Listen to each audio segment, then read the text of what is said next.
മാധ്യമപ്രവർത്തകനെ തീവ്രവാദി എന്ന് വിളിച്ച വെള്ളാപ്പള്ളി നടേശനെതിരെ വ്യാപക പ്രതിഷേധമാണ് ഉയരുന്നത്. പരാമർശത്തിൽ വെള്ളാപ്പള്ളി മാപ്പ് പറയണമെന്ന് കേരള പത്രപ്രവർത്തക യൂണിയൻ ആവശ്യപ്പെട്ടു. സ്ഥാപിത താൽപര്യങ്ങൾക്കായി ഏതറ്റം വരെയും പോകാൻ മടിക്കാത്ത മാടമ്പിയാണെന്ന് വെള്ളാപ്പള്ളി ആവർത്തിച്ചു തെളിയിക്കുകയാണെന്നും KUWJ വാർത്താക്കുറിപ്പിൽ പറഞ്ഞു. വെള്ളാപ്പള്ളി മാപ്പ് പറയണമെന്ന് തിരുവനന്തപുരം പ്രസ് ക്ലബ്ബും ആവശ്യപ്പെട്ടു. TV പ്രസാദ് ചേരുകയാണ്.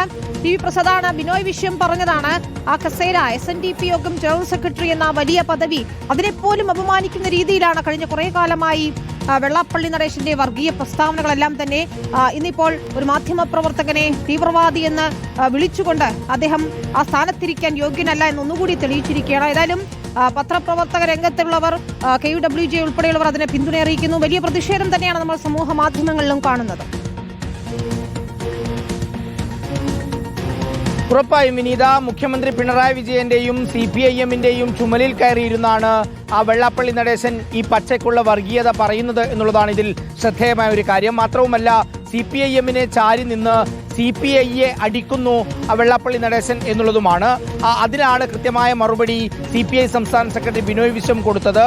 LDF-ന്റെ കാര്യങ്ങൾ നോക്കാൻ അല്ലെങ്കിൽ ആരെയും ചുമതലപ്പെടുത്തിയിട്ടില്ല വെള്ളാപ്പള്ളി നടേശനെ എന്ന കൃത്യമായ മറുപടി അതിൽ ബിനോയ് വിശ്വം കൊടുക്കുന്നുമുണ്ട്. മാത്രമല്ല, CPI നേതാക്കളുടെ ഫണ്ട് പിരിവുമായി ബന്ധപ്പെട്ടൊക്കെ ഉയർന്ന ആക്ഷേപങ്ങൾക്ക് അതേ രീതിയിൽ തന്നെയാണ് ബിനോയ് വിശ്വം മറുപടി പറഞ്ഞതും എന്നുള്ളതും ശ്രദ്ധേയമാണ്. ഇത്രയേറെ വർഗീയത പറഞ്ഞിട്ടും മാധ്യമപ്രവർത്തകനെ തീവ്രവാദി എന്ന് പരസ്യമായി പറഞ്ഞിട്ട് പോലും വെള്ളാപ്പള്ളി നടേശനെ ആ രീതിയിൽ തള്ളിക്കളയാൻ CPIM തയ്യാറാകുന്നില്ല എന്നുള്ളതാണ് ഇതിൻ്റെ ഏറ്റവും പ്രധാനപ്പെട്ട കാര്യം.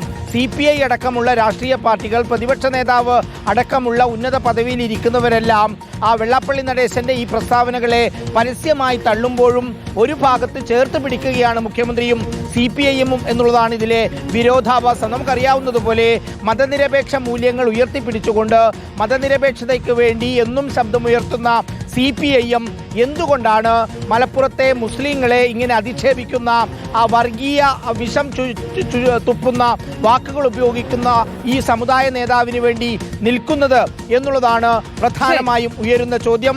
എന്തായാലും വെള്ളാപ്പള്ളി നടേശൻ ചോദിക്കുന്ന ചോദ്യങ്ങളോട് കാണിക്കുന്ന അസഹിഷ്ണുതയാണ് ഒടുവിൽ നമ്മുടെ റിപ്പോർട്ടറോട് തീവ്രവാദിയാണ് എന്നുൾപ്പെടെയുള്ള പരാമർശത്തിലേക്ക് കടക്കുകയും ചെയ്യുന്നത്. വിനീത, ശരി, താങ്ക് യു. TV പ്രസാദാണ് വിവരങ്ങൾ നൽകിയത്.